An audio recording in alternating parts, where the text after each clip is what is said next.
Yo guys, what's up? Big Dog Beef back again with you. Alright, here it is. I want to do a quick post-mortem, and I say quick, it's not probably going to be all that quick. I want to go over some of the details of the IDPA championships down in Florida, and excuse me, I just wanted to go over a couple of little, like I said, a couple little things with that. And so when I say quick, it's probably not going to be that quick. I'm going to apologize in advance. Okay. I wanted to give everyone an update about the whole flying with firearms. Honestly, it was a non-issue. Okay, if you've ever been worried about flying with firearms, it is not a problem at all. At least not for me. I flew out of Allentown, Pennsylvania, out of the Lehigh Valley International Airport, which is silly because I don't think they go international. But anyway, down to St. Petersburg Clearwater Airport. When I got to the airport in Allentown, I walked up to the front desk, or the check-in desk, told the lovely one behind the counter, I gave her my license and told her where I was flying, and I said to her, I also need to declare an unloaded firearm in my checked bag. She reaches behind the counter, and she pulls this tag right here. She says, sign the bottom for me. I said, okay. So I signed it. It had all of the flight information on there. And then she said, okay, would you mind opening up your suitcase and showing me? I said, okay, no problem.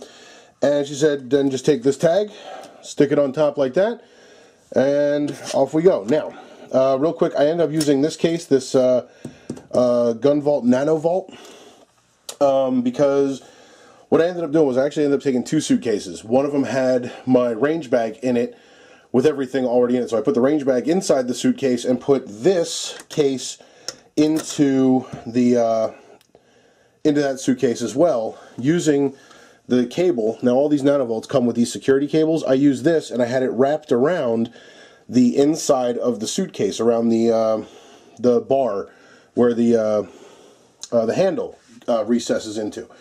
So I had my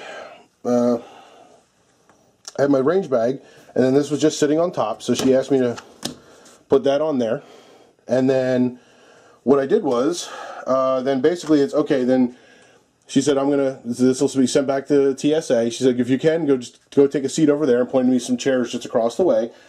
She said, if there's no problems, I'll give you a wave and you're done. Sat down in the chairs. 5 minutes later, she waves her hand and says, okay, everything's good, see ya. That was it.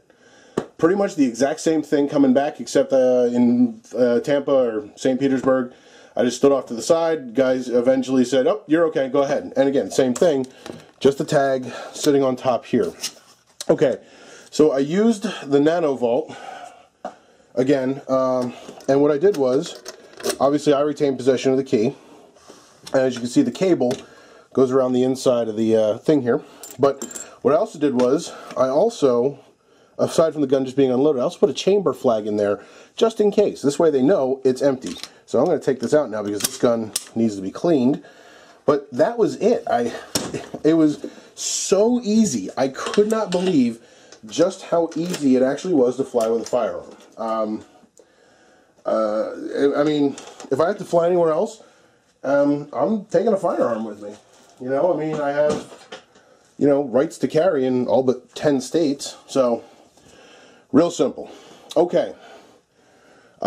So if you've ever been worried about flying with firearms, don't be worried about it. It is one of the easiest things in the world to do. Okay, let's move on. Second of all, I want to thank the hosts down in Florida. Not really my hosts, but I want to thank the guys in my crew, on my squad. Awesome people, and you guys know them already. At least you should. If you don't, you need to subscribe to them. First of all, Making Masterclass, Steve.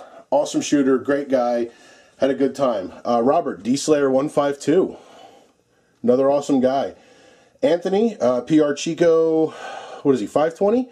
And finally, the other Anthony, and he's TacticalLifeOnline.com. So, those four guys, we were all in the same squad together. We had a great time. We had a blast. You know, I learned a lot from them. And how to approach stages, because they've been doing this longer than I have. I've been doing this less than a year. So the way they approach stages and the way they view them and how to game them a little bit, I really did learn a lot. I can't thank you guys enough for for putting up with my crap for the weekend. Okay, on to the match. It was a great match. Very challenging. Obviously, for someone of my caliber shooting, it was very, very challenging. Hang on real quick. They gave us a goodie bag, and if you've never been to a, and I don't know if every sanction match does, I know Florida does. Every stage, you get a sheet, so you don't go around with the same sheet or anything like that. They have little stickers that you put at the bottom. This is just my copy. So these are all of my stages, and my points down and all that kind of stuff. So I have these as future reference, which we'll get into that in just a second. They gave us a goodie bag. In there was the brochure, the state championship brochure with their sponsors, and it also had all of the schedules, and it had, oh geez, come on, had drawings of all the stages, stuff like that. Very, very invaluable. It came in handy to be able to reference it if you needed to. They did. Let me move the beast out the way.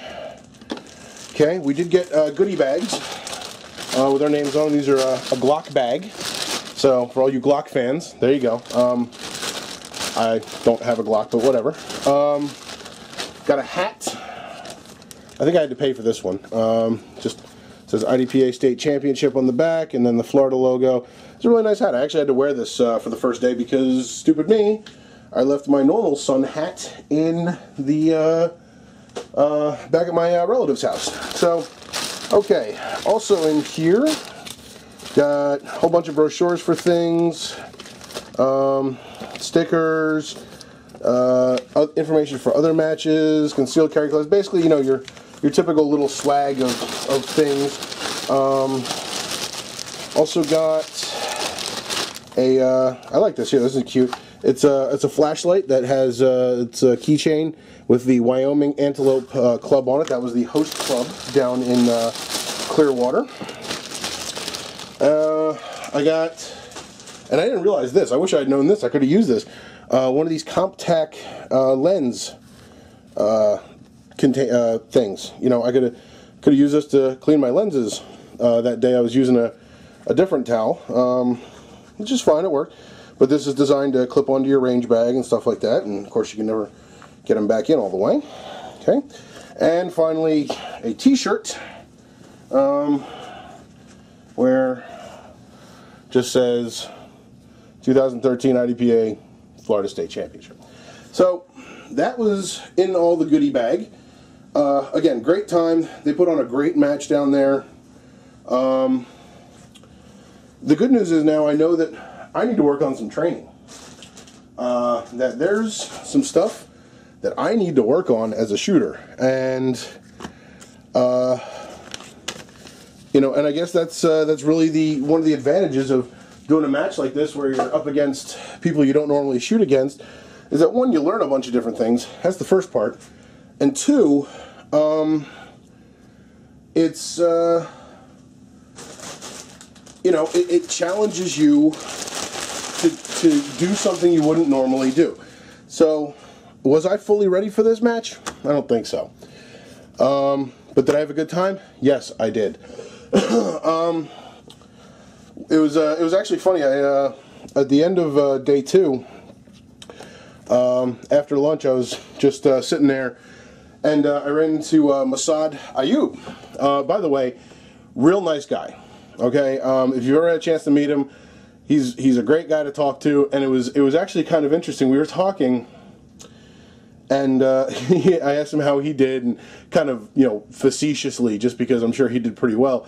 And he said to me, he's like, if I never see Stage 7 again, I'll be happy. Stage 7 was the one in my first video on day 1 that had all the movers, the ones I kept missing because they disappeared before I even got there. Yeah, a lot of people didn't like that stage. But no, Masad, awesome guy, great to talk to. Wish I had more time to kind of pick his brain about competition and stuff, but you know, what are you going to do? All in all, it was a great experience. You know, again, it's interesting to see the different approaches that different people take to the matches, or to the stages rather, excuse me.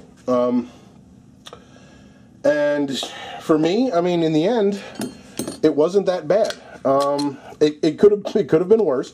I finished 22nd out of 27 in my division, which is CDP marksman. But two of the people in there were DNFs, did not finish. But the gun ran very well. I only had a couple of malfunctions, and one of them was my semi-wad cutters. I know I need to stop using them, and I'm working on it. If you can see on the bench, you can see these round nose here. I'll do a video about them soon enough. Once I switched to the round nose, I didn't have any problems until the last day, the second day, and one of the stages, my gun was short stroking, so it wasn't actually ammo malfunction. The trigger was not resetting because the bottom, or rather, excuse me, the top of the slide was recoiling up against the bottom of a prop. And when it was doing that, it was short stroking, and I was not getting a full trigger reset. So, you know, I had to do it the hard way. You gotta, you know, tap, rack, bang, more or less. So that was really, oh yeah, and I had one double feed. It's the first time that's ever happened to me, and I think that was because that was the stage where you had to fire from retention, which is down on your hip. So when you pull, your arm is in like this, and you're firing. So I'm wondering if I kind of limp wristed it and ended up getting a double feed out of it. Other than that, everything was great. You know how I was worried about the chronograph and the equipment check? Let me find my sheet. And there it is. No problems there. Everything passed. My holster passed. Everything that I was wearing passed. And my velocities, and I don't know if you guys can see that or not, for 2 rounds, 870 and 888. I needed to make 825. I had it. I know that if I remember correctly, when I chronographed the rounds here at home, I was running about 850. So those rounds that they chronographed were well above power factor, and only because it was warmer. It was about 30 degrees warmer out there in Florida than it was back here at home. Excuse me. And so, you know, it's good to know that my powder has basically a temperature coefficient, or is temperature sensitive to the point where if it's warmer out, I'm going to have greater velocity. So now I know that I can also dial my reloads back a little bit. I was using 5.1 to 5.2 grains of bullseye for those 200 grain bullets. I could probably dial that back to 4.9 to 5.0. Obviously, if I do that, yes, I will chrono the rounds to double check, because I don't want to automatically think, hey, guess what? Those are going to be fine, and they're not for the next sanctioned match, because I do have a couple more sanctioned matches coming up this year that I plan on participating in. Other than that, I mean, that's really about it for the match. I was really impressed. I had a great time. For anyone out there who shoots IDPA, if you haven't been to the Florida State Championships, I highly recommend it. Dan Bernard, the match director down there, puts on a great match. I can't say enough good things. The people were nice. We had a great time. The weather was nice. And, you know, God willing, and wife willing, I will hopefully go back next year. So, alright guys, that's it. I appreciate you watching. Hopefully you learned something from my videos from the Florida State match. Hopefully you learned something from this video about my, you know, the post-mortem here and my thoughts. And as always, I will see you guys next time.